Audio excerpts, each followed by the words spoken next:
Welcome back, guys, to another episode of our Honda Civic here.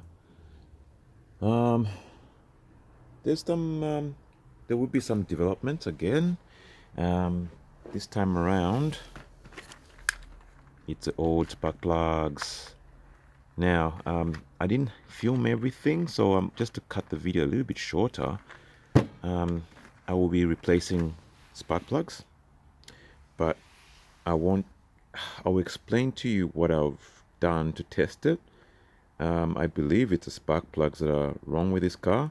I don't have any new cables to replace, um, to change. I don't have any new ones. It's very hard to find parts for this little old Civic. And to save money, why change them if they're still good? So far, I think these are good, but we're gonna try spark plugs first, and then see how it runs, because as you heard, it's been missing. I'll just quickly show it to you right now. It's been misfiring. And actually, maybe I will show you how to test it. Let's see.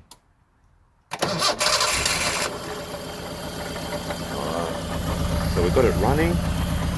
I've got this little tool here. This is a plastic tool. It doesn't conduct electricity, so the likelihood of you getting zapped by the spark coming off those coils and leads is zero. You can't get zapped unless you do something wrong. Now, got a bit of noise here. Let me see if I can quieten this thing down by putting the lid back on. There we go. So now, guys, if you're wondering how you test to see if the spark plugs are working, the best thing to use is this one. Make sure they're all loose. I've loosened all these so they're just hanging there. And what you do is basically use this plastic to hold the spark plug leads. Remove them one by one and listen for the sound or for the idle to drop or to get more rough. If it doesn't change, then you know that's the problem. See, that one's working. And if you just pull back a little bit, you can actually hear it jumping a gap. Guys, that one's good, so I'm gonna leave that one. I already know which one's bad because I've already tested these.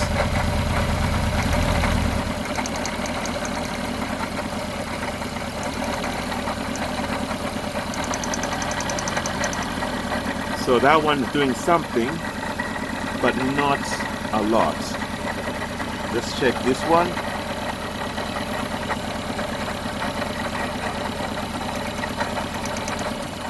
Whoa, whoa, whoa. See that? That is a big difference. That one is working really, really hard and it's working very well. Oh, oh, oh no, oh no, oh no, oh no. See? It almost switched off there. But if you come back to number 2 here, number 2, I can remove that and it barely makes a difference. So I know the fault is somewhere in this cylinder right here, number 2. I'm gonna mark it now right there so I can easily remember. And what I'll do is I'm gonna just change that spark plug to begin with, at number 2, and see how it runs.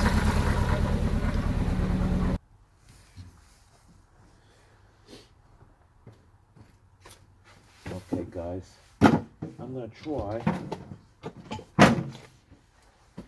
try and do this live with you. Do it one by one. Don't change them all at once unless you've labeled these. So what I'm gonna do, I'm gonna start on number 2, which is the bad one, because I want to know the results right away. And also compare. Yeah, I'll get a result right away this way and see if I'm on the right track. It's a good idea to also check these plugs before you buy new ones. Otherwise, you could waste a lot of money. So don't do what I've done. Oh, look at that. Yeah, it's definitely fouled up. It's not looking good. I hope, yeah, it's not really working all that good, this one. This one is definitely not working all that good. Let's hope it's just a spark plug. So I still don't know if it's a spark plug alone. You could still have a problem. You could change the coil. That's why it's good to do just one. You could change a coil and the problem could still be there because you don't know the condition of the engine itself. You don't know if the valves are bad or the cylinder gasket, what do you call it? The cylinder head gasket could be bad as well. Could be dripping water in, or it could be dripping oil in, or the valves are not sealing. So what I'll do is now I'll go and get some new spark plugs. I'll get some new spark plugs, and then here's my new spark plugs. I'll just do that one.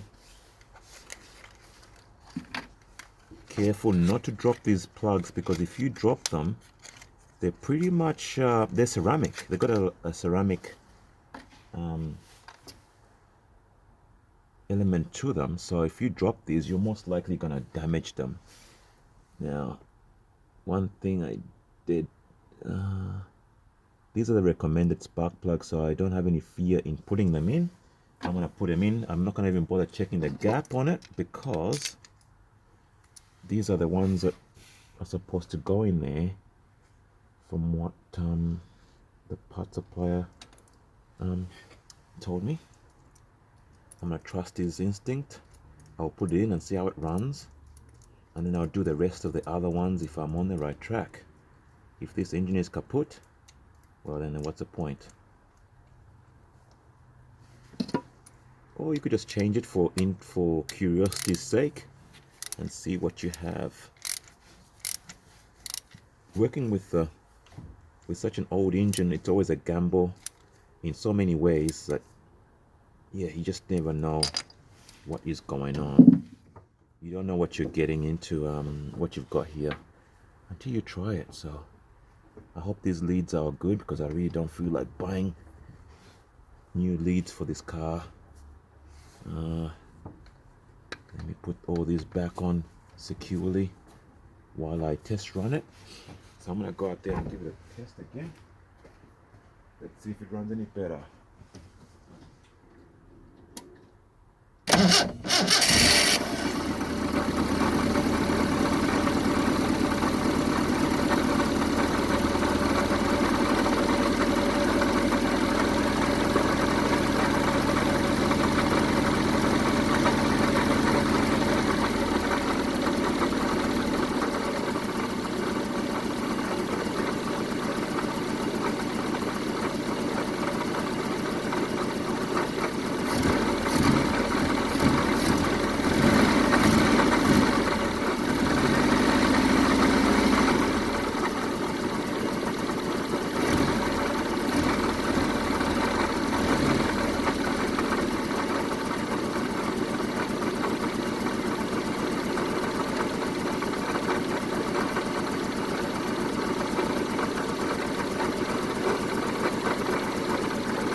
Well, it's running, but it's not running at its best.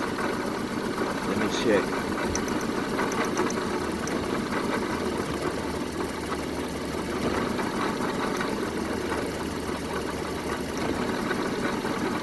It's running, but not the best right now, so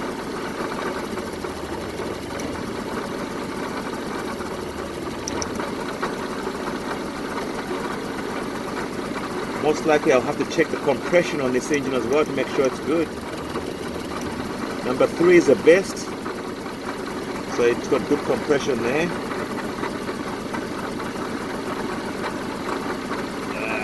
Number 4, what are you going to give me, number 4? Okay, well, at At least I see, at least I know one thing. Number 3 is our best cylinder. For some strange reason, let me try one more time, check it. Okay.